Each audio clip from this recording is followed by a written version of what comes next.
And I think it has been in large part because of the success of the App Store and because of the success of the iPhone that Apple can now approach this as a convergence device. The market has been trained and educated a bit to say, hey, you really can have a product that is in many ways a jack of all trades and very good at a lot of them. Some people wondering in the chat room, this from Chike wants to know, I was really surprised that Netflix went through. Does that mean that Apple has something different planned for iTunes movies? Streaming, Jason, you want to take that? Maybe Lala? I mean, is this something we're going to see streaming? Well, you can do streaming now. The big issue with the audio streaming is just being able to put it in the background, which is not possible right now. But for this other stuff, you know, Netflix, they are sending a stream that QuickTime can play. And if you look at that Netflix app, it's actually nothing but the Netflix website up to the point where you press play, and then it loads it into QuickTime View. So it's nothing sophisticated. It could be a lot better. Yeah. But in the end, they're just streaming, you know, H.264. It's like Apple standard video format, and it plays.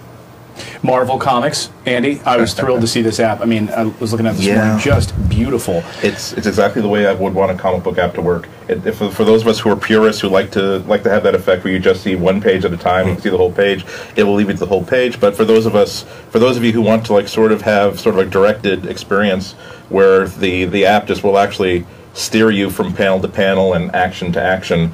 It will do that as well, and it does it in a very, very realistic and a very, very natural sort of way. Yeah. I just wish that more content was available. I'm really waiting for the first CBR, CBZ, like comic book file reader, although that will be endorsing piracy, I know, because the only ways you use those file formats for illegal downloads, but...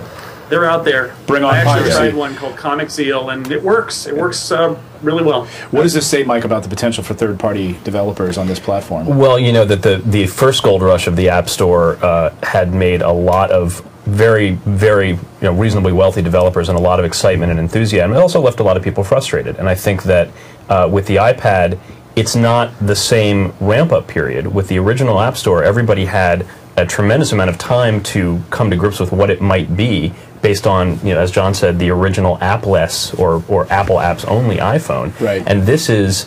It's not the gold rush where everyone's starting in New York and working their way to San Francisco. Everybody is standing at the Golden Gate Bridge, 100,000 strong, ready to storm the gates. The most significant thing is, though, remember that when they launched the App Store for the iPhone, all the developers had iPhones to test That's it out another on. great point. The single most frustrating thing is that as people thought I had an iPad up to a month ago, and I started hearing from all kinds of developers saying, I know that you can't confirm that you have one, but if you have Xcode, you could run this and tell us how well this interface works. Yeah, that's the biggest one of the biggest challenges is that 95 to almost 99% of the apps that are marked as App HD or an iPad app have never been run until today on a real iPad, except for Apple testing them. Now, you can look at this device and say it's not really a 1.0 device because the 1.0 of the iPad was really the iPhone and the iPod Touch, but still it's new. There's a lot of new stuff for developers to grapple with. I really think this is more like the 0.95. I think the 1.0 is going to come in 2 months when all the developers can retest and adjust. I think it's a good idea for everybody to screenshot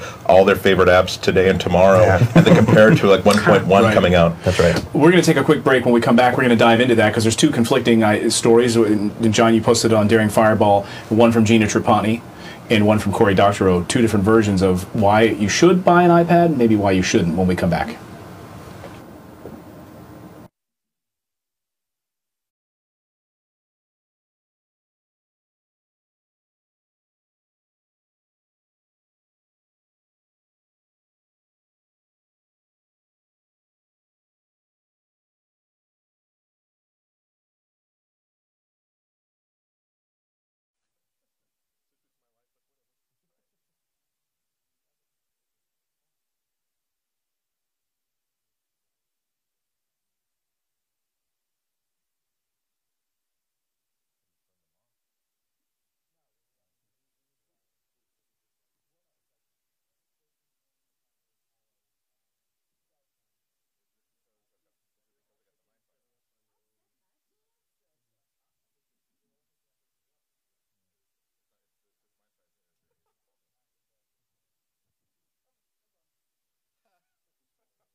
3, 2, 1. All right, welcome back here to Gadgets and Games, talking iPad this afternoon, of course, big iPad special. So, John, I think you posted this sort of joint piece about Gina Trapani and Cory Doctorow, and then Mike, you were just talking that there was also a conflicting story from at Boing Boing about this. Yeah. So, guys, go ahead and take it. What's the difference between the two of those reports? Well, Cory's take was more or less about the closed nature of the software. You know, that unlike personal computers that have come before it, their Mac, your Windows PCs, DOS, go back all the way to like when he was writing when he was a kid with the Apple II and the original personal computers, that whatever software you wanted, you'd install it somehow, copy it to a disk, and you could run whatever you want, write whatever you want, run whatever you want. And it doesn't work like that with this. The only way to get a native app is filtering it through the App Store. And I mean, not to put words in Cory's mouth, but more or less, he doesn't want to support that. He doesn't think anybody else should. He doesn't think that's a good future for our children.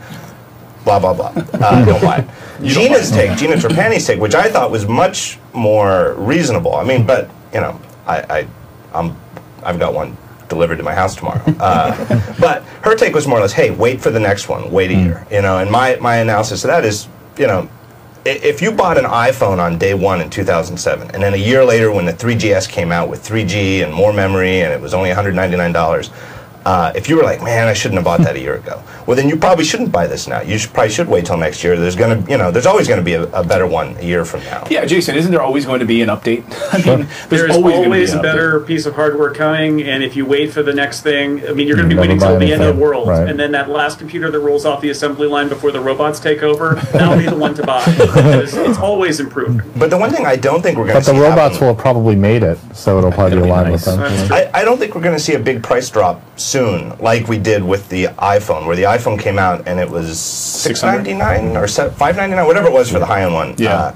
And then 3 months later, it was a big price drop. I don't think we're going to see that with this. I think this is already priced at the aggressive price. I think $499 for this is cheap. I mean, at the event, we all gasped in the room when we heard that price, because I think all of these sort of stuff out in the ether was what? I mean, around 1,000. Around 1,000. They thought it would be 1,000. I'm not sure I believe just that, under. I think most people mostly give pause though to the hardware, because you can upgrade the software easily. But if it comes out with a camera, that's what's really going to tick people off. Is that you get this, and then it has the camera. I mean, I don't give a crap about video conferencing, but it seems like a lot of people do. Ross, let's do my little demo from this morning. Okay, hold on a second. Let me just explain to you why I don't give a rat's ass about the camera on this thing. Okay, so I'm sitting here, I'm sitting back. Or a rat's chin. Exactly, or a rat's nose. So I'm sitting back here reading. I don't care. This is what I said, you know, day one with this thing without the camera, is that if, you know, my mom has Skype and she's going to be looking up my nose on a webcam. So that's how it would look. So here's how it would look from that perspective. Why don't you just take this camera, Kevin, in the control booth here. This is what it would look like.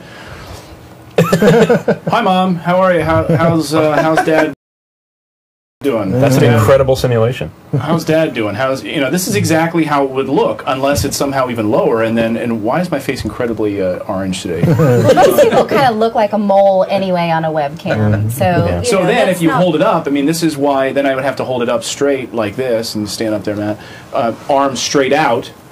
And then that's how it would have to look, arms straight out, which is a bit ridiculous. So I don't really care about the webcam. Do you guys? My answer is, you know, you'd probably be using it in the dock, you know, so it would be a little bit more of a natural position. Clearly, Apple has video conferencing capabilities with the Mac, with iChat. You know, why they didn't do it, either they don't feel the networks are up to it yet, or maybe the processor isn't up to it yet. Plus, it's a very solvable problem. The dock connector is right at the top here. You can rotate it. So just have a dock connector thing.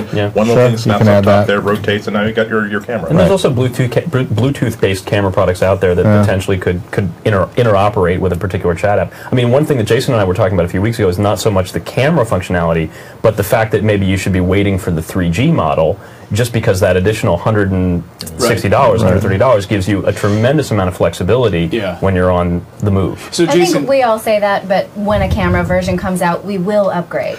Well, I mean, those of us in this room will upgrade.